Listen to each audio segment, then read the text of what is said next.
सभी लोगों का स्वागत है इस YouTube चैनल द बिंशु वॉइस पर। अगर आप भी इस चैनल से कुछ सीखना चाहते हैं तो सबसे पहले इस चैनल को लाइक और सब्सक्राइब करें और अपने दोस्तों तक खूब शेयर करें ताकि उन लोगों को भी ज्ञानवर्धक जानकारी मिल सके। दोस्तों, आज हम आप लोगों को बताएंगे जो हमारे घर में दीपक की जली हुई बत्ती है, अगर उसका हम सही उपयोग करें तो।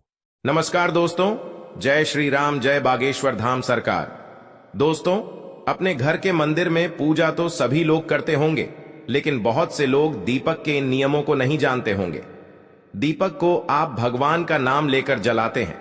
कहीं वो दीपक कुछ गलत संकेत तो नहीं दे रहा है? आपके दीपक की बाती पूरी जल जाती है या फिर उसमें घी और आधी जली बाती बच जाती है? और कहीं आपके दीपक की बाती पर फूल तो नहीं बनता है? और दीपक की बाती पर फूल बन जाने का क्या मतलब होता है? तो क्या आप जानते हैं कि दीपक की बाती का पूरा जल जाना और बढ़ जाना क्या संकेत देता है? कहीं आपके जीवन की परेशानियों की वजह आपके जलाए दीपक से तो नहीं जुड़ी है? आप पहले से जले हुए दीपक में तो बाती नहीं जलाते हैं। और दोस्तों, क्या आप भी बार बार एक ही दीपक में तो बाती नहीं जलाते हैं? अगर आप भी ये गलतियां करते हैं तो आपको जानकर हैरानी होगी कि अपने पूजा के मंदिर में दीपक जलाते समय ये गलतियां कर दी तो इसके परिणाम हमें भुगतने ही होंगे। दीपक की बाती का पूरा जल जाना भी अलग अलग संकेत देता है, जो हमारे लिए जानना बहुत जरूरी है। तो इन्हीं सब बातों को जानने के लिए वीडियो में आखिर तक हमारे साथ बने रहिए। स्वागत है आपका एक बार फिर से हमारे चैनल द वास्तुशास्त्र पर। आगे बढ़ने से पहले वीडियो को लाइक जरूर कर दे, जिससे कि श्री बागेश्वर बालाजी धाम की कृपा सदैव बनी रहे। तो दोस्तों, चलिए जानते हैं दीपक के रहस्य और संकेतों के बारे में। दोस्तों, अगर आप दीपक जलाते हैं तो दीपक एकदम से ज्यादा जलने लगता है, या दीपक बुझ जाता है, या पूरा जल जाता है और उसमें फूल बन जाता है, तो इनके अलग अलग नकारात्मक और सकारात्मक परिणाम होते हैं। तो सबसे पहले यह जान लेते हैं कि अगर हमारे दीपक में फूल बन रहा है तो इसका सीधा मतलब क्या होता है। दोस्तों, दीपक में फूल बनना मतलब भगवान ने हमारी प्रार्थना स्वीकार कर ली है और हमारी पूजा से प्रसन्न है, इसका संकेत दिया। बाती में बने हुए फूल के माध्यम से देते हैं। दोस्तों, अगर आपके घर में दिव्य शक्तियां मौजूद हैं और आपके साथ साथ वह भी ईश्वर की पूजा में अपना ध्यान लगाती है, तो आपके दीपक की बाती में एक से ज्यादा फूल बनते हैं और कभी कभी तो साक्षात देवी देवता का रूप भी दिखने लगता है। अगर आपके दीपक में फूल बन रहा है तो आप सच में भाग्यशाली हैं। और इसी के साथ दीपक जलाने के कुछ खास नियम भी आपको जरूर पता होना चाहिए। तो चलिए बात करते हैं कुछ नियमों की।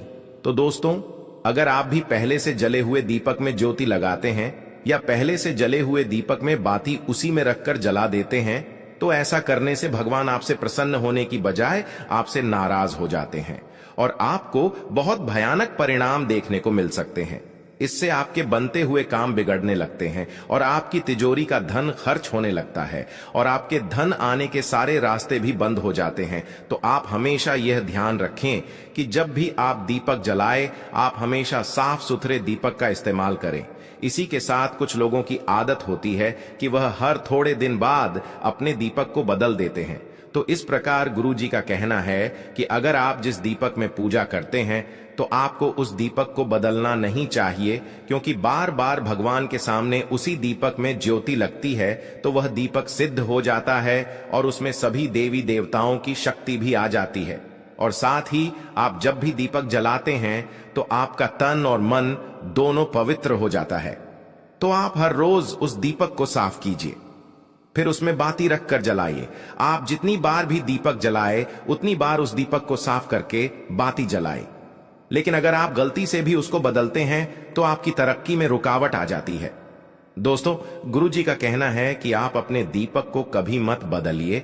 लगातार 10 साल 20 साल तक आप उसी दीपक में दीपक जलाए और अपने दीपक को सिद्ध हो जाने दीजिए।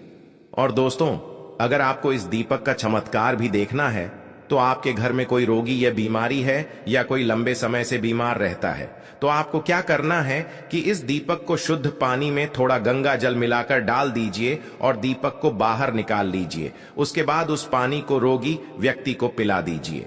तो इससे क्या होगा कि वो रोगी व्यक्ति ठीक हो जाएगा और साथ ही वह चलने फिरने लगेगा। इससे उसका मानसिक संतुलन बिगड़ा हुआ था वह भी ठीक हो जाएगा। क्योंकि उसमें सभी देवी देवताओं की शक्ति हो उसमें आ जाती है। तो चलिए अब बात करते दूसरे उपाय की।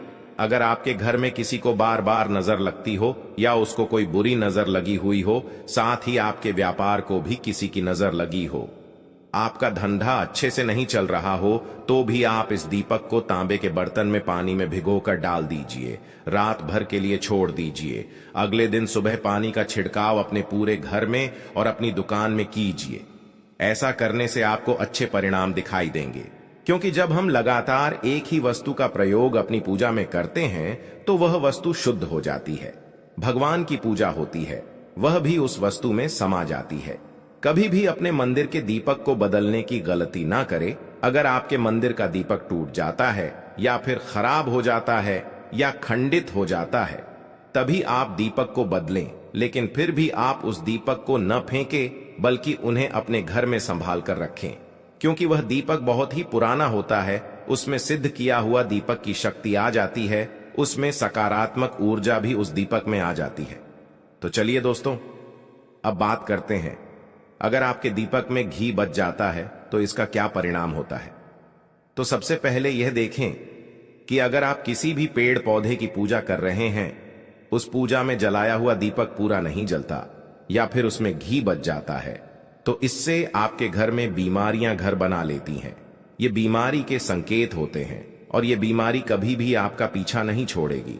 जब भी आप किसी भी पेड़ पौधे या मंदिर के बाहर किसी भी जगह पूजा करें, तो ये ध्यान रखें कि आपकी बाती पूरी जले और उसमें घी ना बचे, क्योंकि आपकी अच्छी सेहत के लिए बहुत ही ज्यादा प्रभाव डालती है।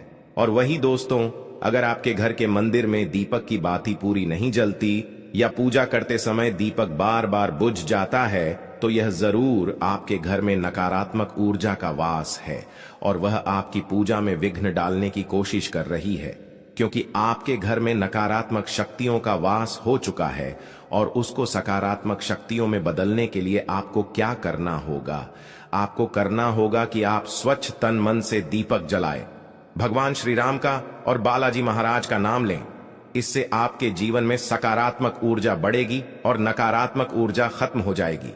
क्योंकि दोस्तों, आपको पता होगा कि एक वातावरण में एक ही तरह की ऊर्जा रह सकती है, या तो सकारात्मक ऊर्जा या फिर नकारात्मक ऊर्जा। और जो बुरी शक्तियां होती हैं, वो ये कभी नहीं चाहती कि आपके घर में दैवीय शक्तियों का वास हो, क्योंकि अगर आपके घर में भगवान अपनी कृपा करते हैं तो उन बुरी शक्तियों को वहां से जाना पड़ेगा।